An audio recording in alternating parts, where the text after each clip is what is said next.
Everyone, good morning to all of you. आज हम लोग पिछले कई क्लास से जो सेमेस्टर 1 जो ग्रेजुएशन का जो सेमेस्टर सिस्टम हुआ है, सेमेस्टर सिस्टम में जो न्यू एजुकेशन पॉलिसी के तहत जो सिलेबस आया है, इसमें पुराने सिलेबस से कुछ अलग है। वही सिलेबस को पिछले कई क्लास से हम लोग जो है पढ़ रहे हैं। इसमें से हम लोग यहाँ पे देख सकते हैं क्या है सिलेबस सेमेस्टर 1 का विषय पॉलिटिकल साइंस में। यूनिट 4 है। 4 यूनिट में पहला unit what is politics, theorising the political, इसका meaning, nature, scope of political science, growth of political science, decline पढ़ना है, discipline as a political science, traditionalism, behaviour, post behaviour और state of political theory today's. State of political theory का decline पढ़ना है और resurgence पढ़ना है। यानी पॉलिटिकल साइंस क्या है इसे हम लोग पढ़ चुके हैं, इसका मीनिंग, क्षेत्र, स्कोप और ग्रोथ भी पढ़ चुके हैं। पॉलिटिकल साइंस थ्योरी का जो डिक्लाइन है यानी पतन भी पढ़ चुके हैं। रिसर्जेंस यानी कि पुनरुत्थान भी पढ़ चुके हैं। आज जो है हम लोग बिहेवियर को पढ़ेंगे। आइए जानते हैं, देखते हैं कि बिहेवियर में किस प्रकार का क्वेश्चंस पूछा जाता है।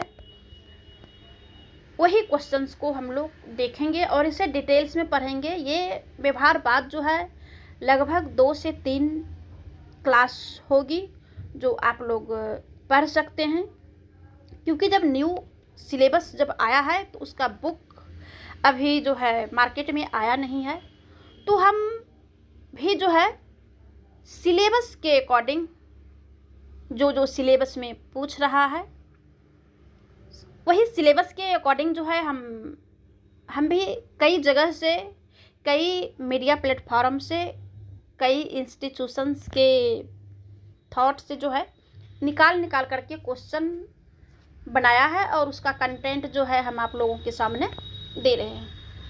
बहुत ही महत्वपूर्ण है, बहुत ही लाभदायक है आप लोग, क्योंकि पिछले साल कोरोना के वजह से ही जो 2 साल जो कोरोना रहा उसके वजह से जो सेशन लेट हो गया है, तो सेशन को ट्रैक पर लाने के लिए, सेशन को सही करने के लिए सिलेबस ढंग से भी कंप्लीट नहीं होता है और एग्ज़ाम चालू हो जाता है। पिछले 2 महीने से ही एग्ज़ाम चल रहा है और सेमेस्टर सिस्टम जो लागू हुआ, सेमेस्टर सिस्टम में जो सेमेस्टर सिस्टम 1 है, मात्र 90 दिन क्लास चलना है। 90 दिन में हमको लगता है क्या कि लगभग 30 दिन बीत चुका है और अभी तक जो है सही से क्लास नहीं हो पाया है।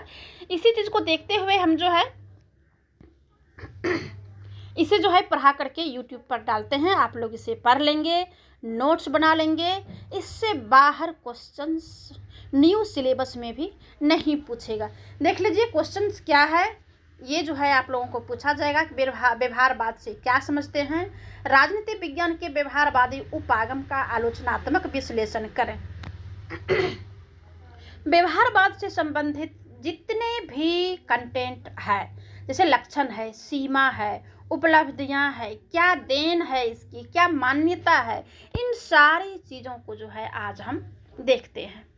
तो आइए हम जानते हैं कि राजनीति शास्त्र के अध्ययन के दृष्टि से व्यवहारवादी दृष्टिकोण क्या कहता है, क्योंकि व्यवहारवाद जो है सिर्फ राजनीति में ही नहीं आएगा। आर्ट्स के कई और अन्य विषय है जिसमें व्यवहारवाद को पढ़ा जा सकता है। तो मेरा विषय राजनीति शास्त्र है, पॉलिटिकल साइंस है, तो पॉलिटिकल साइंस के दृष्टिकोण से हम व्यवहारवाद को देखते हैं। इस दृष्टिकोण में जो है राजनीतिक तथ्यों की व्याख्या और विश्लेषण का विशेष तरीका है। मात्र 2 ही बात है, तथ्य और इसका विश्लेषण। दूसरे सब, जैसे कि दूसरे विश्व युद्ध के बाद जो है अमेरिकी राज वैज्ञानिकों द्वारा इसे विकसित किया गया है। कौन किया है विकसित? याद रखिएगा, अमेरिकी राज्य वैज्ञानिकों के द्वारा।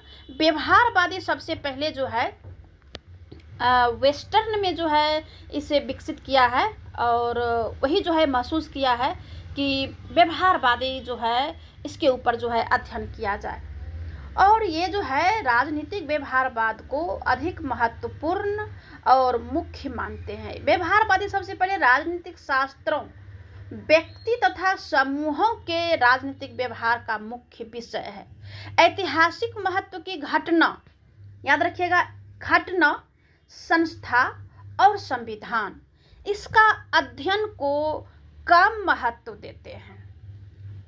ऐतिहासिक महत्व की जो है घटना जो है, संस्था जो है और जो संविधान है, इसका कम महत्व देते हुए जो व्यक्ति और व्यक्ति के समूह का जो व्यवहार है, जो बिहेव है, उसका जो है अध्ययन किया जाता है।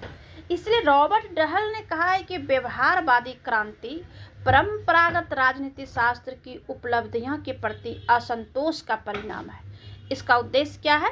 राजनीति शास्त्र को अधिक वैज्ञानिक बनाना है। ठीक है, अब आइए जान लेते हैं कि इसका अर्थ क्या है, व्यवहारवाद का अर्थ क्या है। व्यवहारवाद के अर्थ को सुनिश्चित एवं एक से नहीं कर सकते हैं। डेविड ईस्टन के अनुसार जितने व्यवहारवादी है उतने व्यवहारवाद का अर्थ भी है, यानी कि व्यवहारवाद का कोई सुनिश्चित सिद्धांत या कोई सुनिश्चित इसका परिभाषा या अर्थ में आप बांध नहीं सकते हैं, क्योंकि व्यवहारवाद के बारे में जितने भी विद्वान हैं उतने विद्वानों ने इसका जो है अर्थ अपने अपने मत के अनुसार जो है बताया है। ठीक है, तो ये जो है अपने अपने मत के अनुसार सारे विद्वान बताए हैं। उसके बाद जो है व्यवहारवाद के कुछ जो है अध्ययन पर आधारित जो है इसका कुछ अभिप्राय है कि इसका मतलब क्या हुआ। ठीक है, इसके मतलब को समझने के लिए हम कई पॉइंट के रूप में जो है हम रखते हैं। जैसे पहला है, डेविड ईस्टन जो व्यवहारवाद का एक प्रमुख प्रतिपादक है, उसने व्यवहारवादी उपागम के कई उद्देश्य और आधार या कहिए मान्यता तथा आयामों को स्पष्ट किया है। उद्देश्य, आधार, उद्देश्य का आधार, मान्यता यानी जो प्रचलन में है, और आयाम क्या है, ये सबसे ज़्यादा इम्पोर्टेंट है। ठीक है, आयाम या मान्यता बताया जाता है, उद्देश्य कम लिखा रहता है।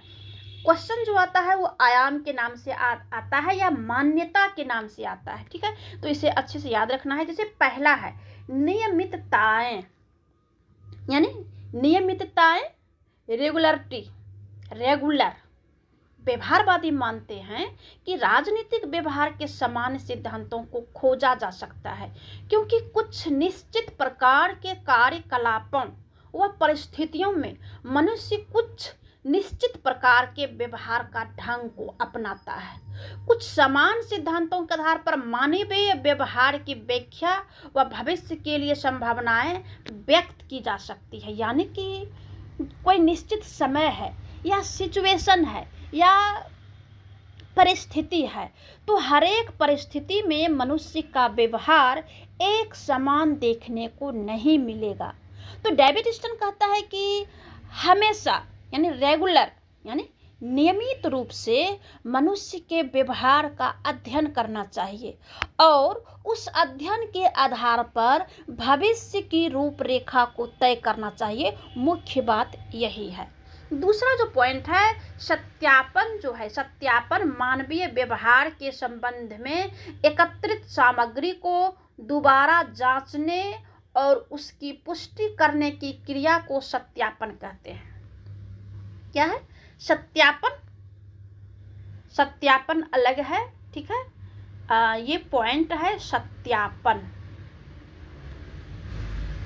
देख लेंगे। सत्यापन है, सत्यापन के बारे में कहता है कि मानवीय व्यवहार के संबंध में जो एकत्रित किया हुआ सामग्री है उसको दोबारा जांचने और उसकी पुष्टि करने की क्रिया को सत्यापन कहते हैं। तो व्यवहारवादी पद्धति में यह सत्यापन आवश्यक होता है। तीसरा जो है तकनीकों का प्रयोग, टेक्निकल का भी प्रयोग करना है। व्यवहारवादी उपलब्ध आंकड़ों और सामग्री की व्याख्या के लिए तकनीक के प्रयोग पर बल देता है। ठीक है, अब टोटल चीज़ को जो है टेक्नोलाइज किया जा रहा है, टोटल चीज़ को जो चाहे मानवीय व्यवहार हो, सिद्धांत हो, जो भी चीज़ हो, ठीक है, मानवीय व्यवहार का पर्यवेक्षण करने और उसका विश्लेषण कर परिणामों को अंकित करने के लिए शुद्धिकरण के साधनों को अपनाया जाता है। ठीक है, चौथा जो है परिमाणीकरण। ठीक है, उसका परिमाण क्या है? तो उपलब्ध सामग्री, जो सामग्री उपलब्ध है और तथ्यों में स्पष्टता व निश्चितता लाने के लिए परिमाणीकरण किया जाना चाहिए। परिणामीकरण में सांख्यिकी का भी प्रयोग किया जा सकता है, जिसमें परिणामों में अधिक शुद्धता आ सके। अगला पॉइंट है मूल्य मुक्तता, यानी कि मूल्य से मुक्त हो। व्यवहारवादियों के अनुसार नैतिक व मूल्यवान व तथ्यात्मक व्याख्या में अंतर है। मूल्यों तथा तथ्यों को मिलाना नहीं चाहिए। ठीक है, अब व्यक्ति का मूल्य क्या है और मेन तथ्य क्या है? ठीक है, व्यक्ति के मूल्य को कई आधार पर जो है चेंज भी होते रहता है, समय के अनुसार, परिस्थिति के अनुसार, घटना परिघटना के अनुसार। लेकिन जो मेन तथ्य है, मेन एलिमेंट है, उसको जो है ध्यान उस पर देना चाहिए। फिर जो है मूल्यांकन के लिए कुछ मूल्यों व आदर्शों की प्रतिस्थापना व प्रयोग आवश्यक हो जाता है। वैज्ञानिक विश्लेषण के लिए उस सीमा तक मूल्यों को दृष्टि में रखा जा सकता है जिस सीमा तक वे राजनीतिक व्यवहार या विनिश्चय करते, परंतु अनुसंधानकर्ता को स्वयं के व्यक्तिगत मूल्यों से बचना चाहिए। छठा जो पॉइंट है क्रमबद्धीकरण, यानी सिस्टमैटिक ढंग से हो, क्रमबद्ध हो। ऐसा नहीं कि 1 2 उसके बाद 7 8 उसके बाद जो है आप 3 4 5 नहीं, 1 2 3 4। आप कोई भी काम, कोई भी तथ्य सिस्टमैटिक ढंग से कीजिए। अनुसंधान आवश्यक रूप से क्रमबद्ध होना चाहिए। ठीक, प्रत्येक शोध कार्य को निश्चित सिद्धांत से जोड़ा जाना चाहिए। सिद्धांत और तथ्य एक दूसरे से अलग नहीं किए जा सकते हैं। सातवां जो पॉइंट है विशुद्ध विज्ञान, यानी व्यवहारवादी चाहते हैं कि मानव व्यवहार को निर्देशित करने वाले मौलिक सिद्धांत पूर्णतः वैज्ञानिक हो, साइंटिस्ट हो। ठीक है, होल साइंटिस्ट हो, जो मेन जो इसका जो बेसिक जो थ्योरी है वो पूर्ण रूप से साइंटिस्ट हो। इसके बाद क्या होगा कि व्यवहारवादी मानव व्यवहार के जो उसका प्रायोगिक पहलू होगा, ठीक है, उसका जो प्रैक्टिकल होगा, तो वो प्रैक्टिकल के पहलू पर वो अधिक बल देंगे, जिससे क्या होगा कि नीति निर्धारण में सहायता मिलेगा। ठीक है, नीति निर्माण जो नीति निर्धारण करता है उसमें सहायता होगा। आठवां है समग्रता, यानी संपूर्णता, यानी होल।